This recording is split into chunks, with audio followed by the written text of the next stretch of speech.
নমস্কার। কেমন আছেন সবাই? আশা করি সকলে ভালো আছেন। আমি নবনীতা।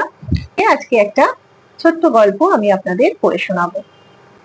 গল্পের নাম মায়া, লিখেছেন অদিতি চ্যাটার্জি। মায়ার একমাত্র আদরের মেয়ে টপু একটা চিঠি লিখে সুদীপের সঙ্গে আজ ভোরে বাড়ি ছেড়ে চলে গেল। ভাবলো না লাহিড়ী বাড়ির সম্মান। মায়া তার স্বামীকে বললেন, এই মেয়েকে আমি মানি না, একদম যোগাযোগ করবে না। নিহার বাবু এত নিষ্ঠুর হতে পারেন না। তপুর সঙ্গে কদিন পর থেকেই ফোনে যোগাযোগ করেন। মেয়ের খুব আত্মসম্মান বোধ, কষ্টের কথা বলে না। নতুন শপিং মলের চাকরি, মুক্ত বিশ্ববিদ্যালয় থেকে পড়াশোনা সব বলে।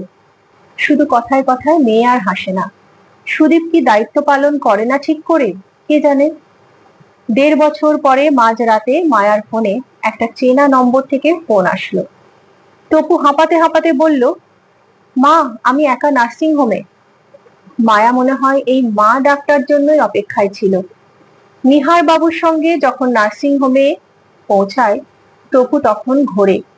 ডাক্তারের কাছে তারা শোনেন ভ্রূণটা 4 মাসের ছিল, অনেক রক্ত বেরিয়ে গেছে।